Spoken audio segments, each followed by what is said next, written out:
Good morning. I'm trying to do a recording for YouTube. Hopefully this is going to turn out good.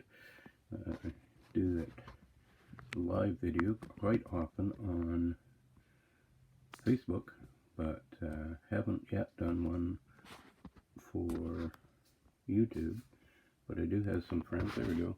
I do have some friends who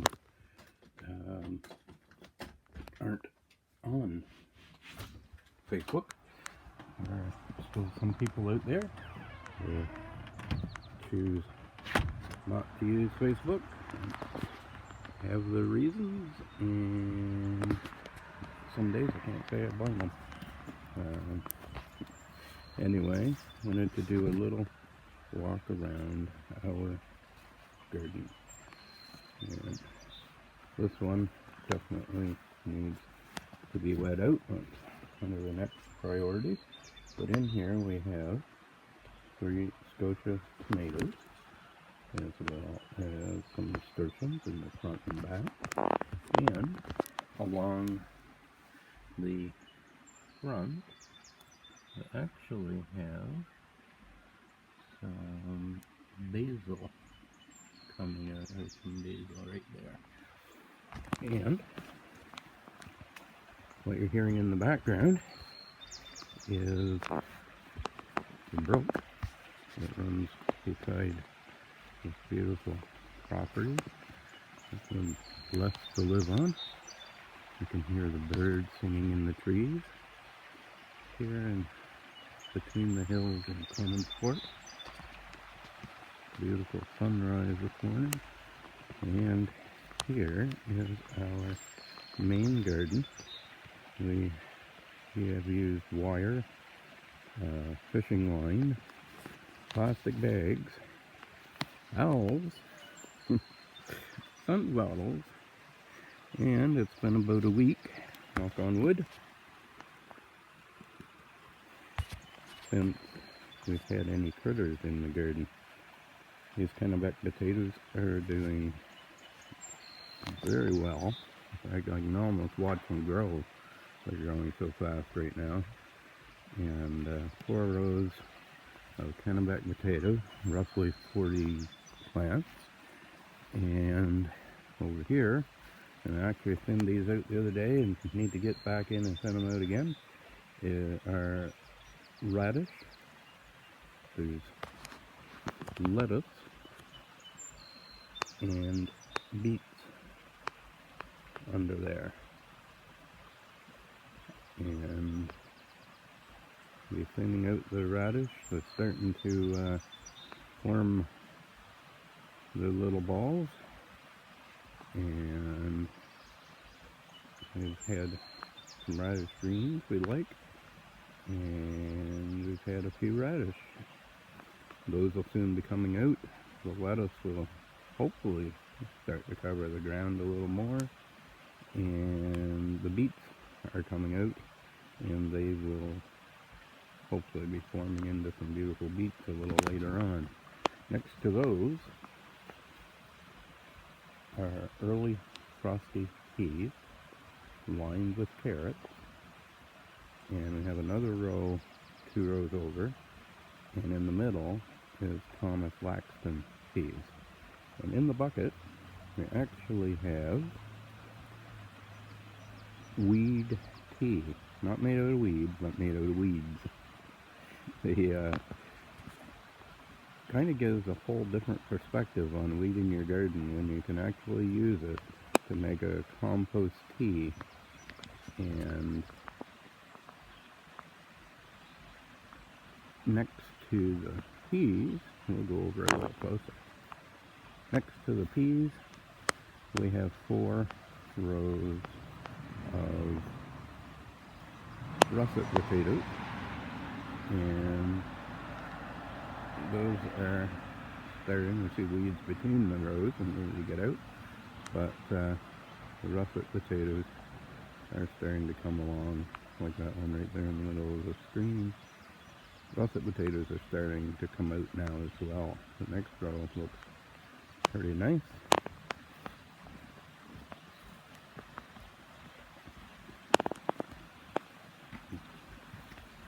Some of the rows come pretty even and some come pretty crooked. But they come up a little bit further, we'll be starting to hoe and hill up around those. There's a few on the outside row that are starting to come through as well. And then we have a huge pile of compost. The actual pile is only maybe 3 by 4, which is a good size.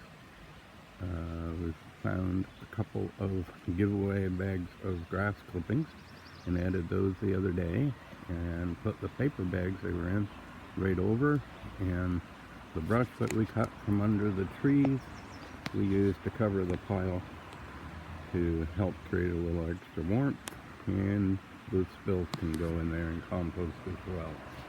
And in the background here is a plant that Bonnie gives us, our friend Bonnie in Bear River, and that is Solomon Steel. And around the side, so we can get there, this is what I'll be staking the peas with. Hopefully later this week. We do have a few odd jobs that we're doing for people, and that's taking precedent for the next few days. But here's some more plants, irises and violets and lily of the valley and other plants that people have given us, like the evening primrose here. And here is where we have cut out along the brook, and where the branches come from, for our staking our peas.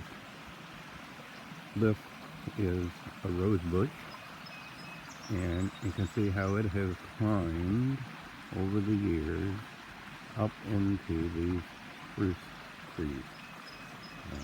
Pretty incredible. Lots of new growth on these trees. There's a fir tree over here as well. Along the back here, we have lemon balm in the center, if I can hold this thing still. And I love how the little hardwoods are coming in under here. Hoping you can hear me. Here the brook tends to drown out my voice. Tend to be a low speaker, but hopefully you can hear me. We have some catnip out there. Our girls enjoy the occasional leaf of catnip. And over here we have daylilies, and they're starting to come and bloom. All these plants, with the exception of the hardwoods and the weeds, we have gotten from friends and planted this year. Here's some more irises and violets. And here is our lovage plant. I love lovage. And this is usually where my Wi-Fi cuts out. I'm going to be careful and try to do it from here. But we have in this back garden some cabbage and kale.